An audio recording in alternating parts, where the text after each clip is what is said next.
नमस्कार विद्यार्थी मित्रांनो, स्वागत आहे आपलं माझ्या मार्गदर्शिका या यूट्यूब चॅनलमध्ये. माझ्या चॅनलला सबस्क्राईब करा, लाईक करा, शेअर करा आणि कमेंट करा. तर आज आपण अभिरूप शिष्यवृत्ती इयत्ता 4थी त्याची प्रश्नपत्रिका पाहत आहोत, जी 2026मध्ये परीक्षा झाली त्याची.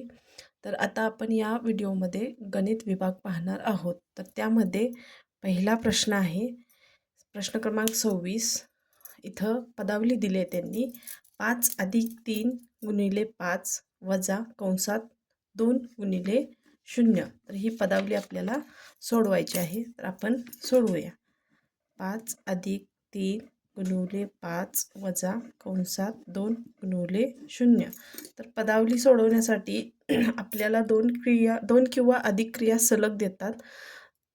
त्याच्यामध्ये गुणाकार, भागाकार, कंस, बेरीज, वजाबाकी हे सगळं असतं. त्यामध्ये त्याचा एक फॉर्म्युला आहे, कंचे भागू बेव. म्हणजे कंस ऑफ असतं ते, भागाकार, गुणाकार आणि शेवटी बेरीज आणि वजाबाकी. तर आपण या पदावलीमध्ये पाहूया. पहिल्यांदा आपल्याला दिला आहे कंस 2 × 0. तर आपल्याला हे सोडवायचं आहे. पहिल्यांदा दिलेली क्रिया आहे अशी लिहून घ्यायची आणि ह्या क्रियेचा आपल्याला गुणाकार करायचा आहे. तर 2 × 0 हे शून्यच येतं. कुठल्याही संख्येला शून्याने गुंतल्यानंतर ते शून्यच येतं. पुन्हा यामध्ये काय दिले आपल्याला? भागाकार नाही. आता पाहूया गुणाकार. परत 5 + 3 × 5, 5 त्रिक 15. हे वजा 0 हे याचा काही इथं संबंध येत नाही. पुन्हा आता या दोन्हींची बेरीज करायची. 15 + 5 20. तर या प्रश्नाचं उत्तर आहे 20. या प्रश्नाचं उत्तर आहे 20. दुसरं आहे 27. एका चौरसाचे क्षेत्रफळ 64 सेंटीमीटर आहे, तर त्या चौरसाची परिमिती किती असं विचारले आपल्याला. तर इथं चौरसाचे क्षेत्रफळ बरोबर आपल्याला सूत्र आहे बाजूचा वर्ग किंवा बाजू गुणुले बाजू.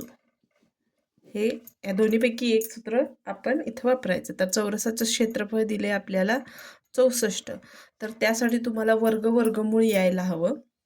तर आपण आता हा 64 हा वर्ग दिलाय, बाजूचा वर्ग. म्हणजे मग तो कशाचा वर्ग आहे? तर तिथं 8 8 8 64, 8चा हा वर्ग आहे. मग आपल्याला इथं बाजू किती मिळाली? बाजू चौरसाची एक बाजू आपल्याला 8 अशी मिळाली. मग आता ह्याच्यावरून आपल्याला पहिल्यांदा ही बाजू निघाली आपली. त्याच्यानंतर आता आपण काय करायचं? चौरसाची परिमिती काढायची. पुन्हा लिहायचं, आता सूत्र लिहायचं. चौरसाची परिमिती बरोबर 4 गुणुले बाजूची लांबी. मग आता आपण इथं हे परिमितीचं सूत्र आहे, 4 गुणिले बाजूची लांबी. मग आता आपण इथं काय केलंय? पहिल्यांदा बाजू काढली. आता हे या सूत्रात घालायची. 4 गुणिले 8 बरोबर 32. मग इथं एकक लिहायचं पुढं, सेंटीमीटर. हे आपल्या प्रश्नाचं उत्तर आहे. चला तर पुढचा प्रश्न बघूया. संख्यांचा आकृतिबंध पूर्ण करण्यासाठी प्रश्नचिन्हाच्या जागी योग्य पर्याय निवडा. संख्यामाला दिले 52, 65, 78, 91, 104 आणि पुढे दिलाय क्वेश्चन मार्क. म्हणजे त्याच्या जागी ऑप्शनमधला कुठल्या संख्या येईल असं त्यांनी सांगितलं. तर यामध्ये प्रत्येक संख्येमध्ये 13चा फरक येतोय. 52 + 13 म्हणजे 65, 65 + 13 78 आणि 78 + 13 91.